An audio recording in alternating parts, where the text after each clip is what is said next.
2012 yılının Aralık ayında Hüdapar'ı kurduk. 10 yıla yaklaştı. Birkaç seçime girdik. Elhamdülillah her seçimde üstüne biraz daha koyarak ileriye doğru bir gidiş var. Önümüzde de eğer zamanında yapılırsa 2023'ün Haziran ayında bir seçim var. O seçime hazırlık anlamında memleketi dolaşıyoruz. Dolaşırken bir yandan vatandaşların sorunlarını onlardan dinlemek, varsa onların talepleri onları almak, not etmek ve o sorunları çözme makamında henüz olmadığımız için o sorunları çözme makamında kim ise onlara aktarmak. Yani bir anlamda halkın avukatlığını yapmak. Onların adına talepleri taşımak ve onun çözümü için işi takip etmek. Şu anda o misyonu biçiyoruz kendimize. Ve memleketin gerçek bir fotoğrafını çekmek istiyoruz. Herkes görmek istediği bir tabloyu önüne koyuyor, öyle resmediyor. Kimine göre memleket yangın yeri, kimine göre güllük gülistanlık. Ama bu tariflerin önemli bir kısmı aslında ideolojiktir. Güllük gülistanlık olduğunu söyleyenler de aslında güllük gülistanlık olmadığını biliyorlar. Yangın yeri olduğunu söyleyenler de aslında çok abartılı bir şey söylediklerini biliyorlar. Fakat hesaplarına öyle geldiği için ama inşallah biz yola çıktığımız ilk günden beri bir ilke koyduk. Dedi ki biz halkımızı kandırmayacağız. Biz dürüst olacağız. Biz yalan söylemeyeceğiz. Bizde alavere dalavere kandırmacı olmayacak Allah'ın izniyle. Biz ne görüyorsak olduğu gibi fotoğraf makinesinin çektiği, onun objektifinin çektiği gibi fotoğrafı olduğu gibi çekmek istiyoruz. Pembe ise pembe, siyahsa siyah. Ya da ara renkte gri ise gri. Bu anlamda yani belki bizim gezilerimiz ajitasyondan daha ziyade yani milleti bir tarafa biraz gerçeğe işte gerçek olmayan şeyler de katarak bir yerlere yönlendirmeye çabası değildir. Olduğu gibi meseleyi anlama ve kendimizi de olduğumuz gibi vatandaşlara anlatma, onlarla tanışma, karşılıklı tanışma, onların sorunlarını dinleme, sıkıntılarını dinleme ve kendimizi de onlara anlatma, onlara tanıtma hedefindeyiz. Çokça seyredilen televizyon kanalları ekranlarını bize çok açmıyorlar. Niye açmıyorlar? Belki vatandaşın Hüdapar'ı tanımasından korkuyorlar. Çünkü gözleri loş bir ışığa alışmış olan insanlar o alacakaranlık durumu aydınlık zannedebilirler.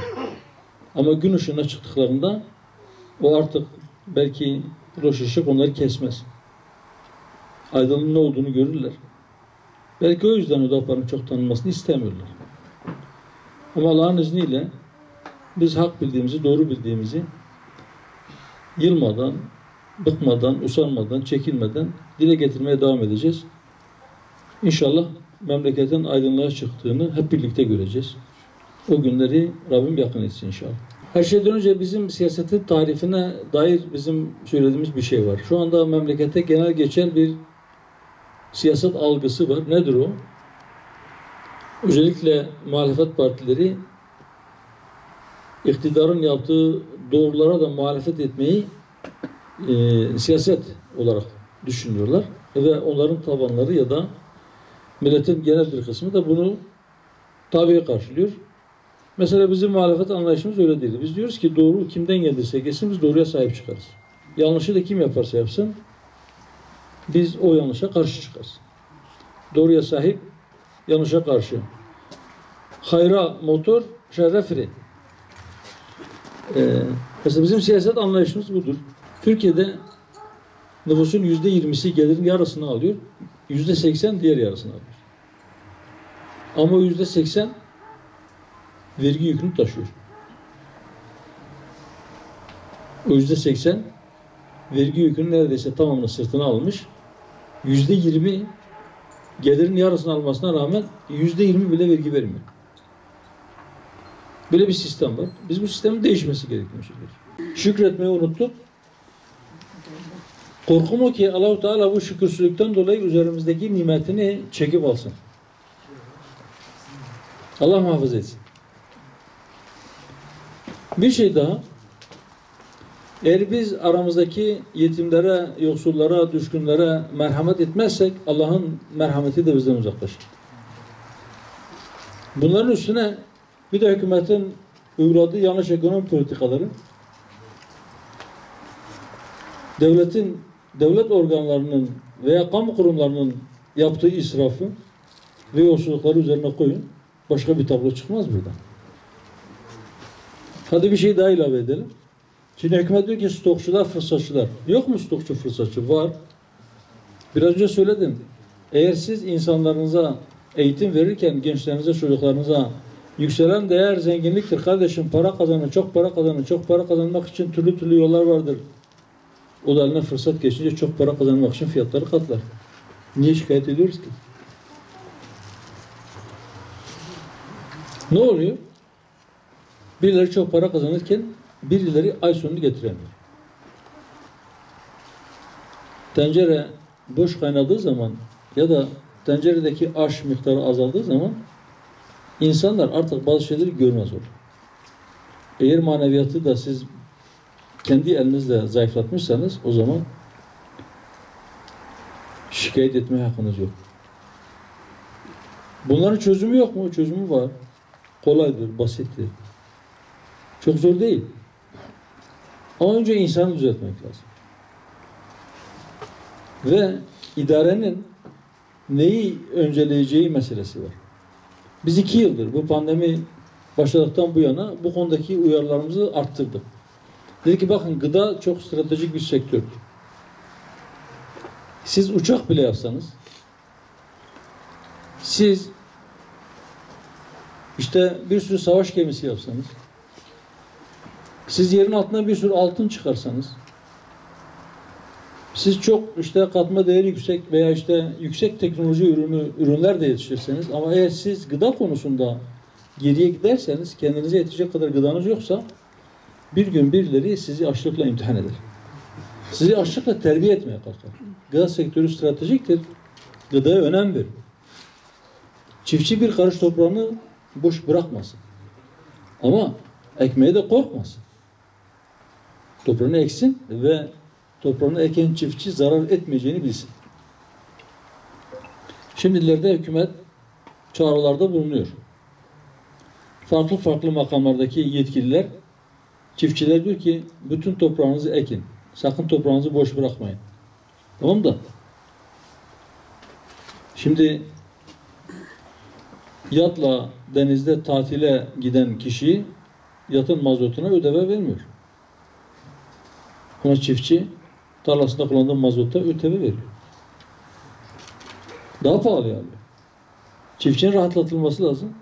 Özellikle gıda fiyatlarında bir düzelme olmazsa şu son dönemlerde bazı ürünlerin fiyatlarında fiyat sabitleme konuşuluyor. Neticede bu fiyatların artmasının çok sebebi var. Bir tanesi hani şudur. Uluslararası piyasada da fiyatlar artıyor. Döviz fiyatı da artınca eksi üste binince fiyatlar bir miktar oynar. Her tarafta enflasyon var. Kabul. Ama Türkiye'deki enflasyon dışarıdaki enflasyonla kıyas edilemeyecek boyutta. Özellikle gıda enflasyonu. Tedbir alınmak zorundadır.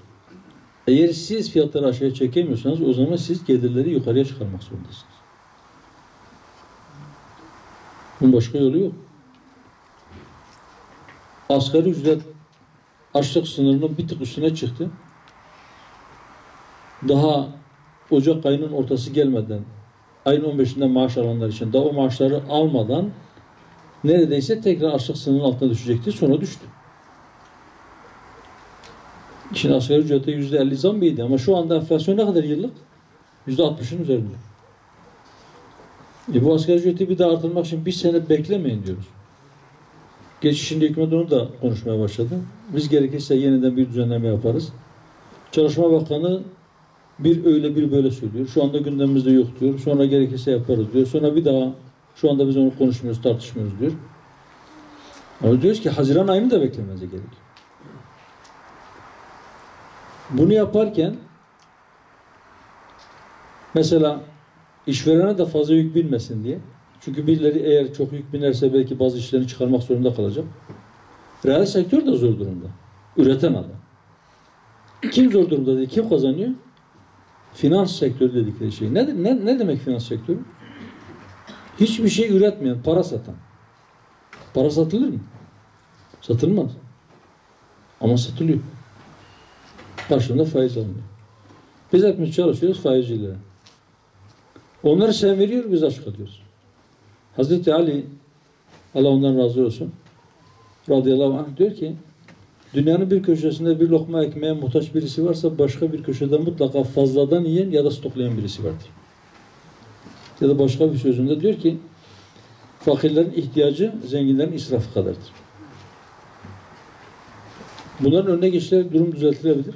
Ama önce bir hastalığı iyi teşhis etmemiz lazım ki ona göre ilaç verelim. Hastalık doğru teşhis edilmiş mi? Ben ondan çok emin değilim. Bununla birlikte ben şunu da söyleyeyim. Piyasaya bakın, siz kimin ne yaptığını göreceksiniz. Eğer birisi, şu anda gençliğin durumu iyi değil. Ben bunu gençliği suçlamak için söylemiyorum. Hatta gençliği suçlayanlara da şiddetle karşı çıkıyor. Şimdi gerçekten, eğer ben birkaç yerde bu örneği verdim. Hatta bu akşam da geldiğimiz yerde verdim. Burada bir daha tekrar edeyim. O zaman en kritik zamanda, en kritik görevdeki adamı gelir bir deste dolar verir. Yetmese sakın diyor bir topluluğa olan kinini sizi adaletsizliğe sevk etmesin. Ha?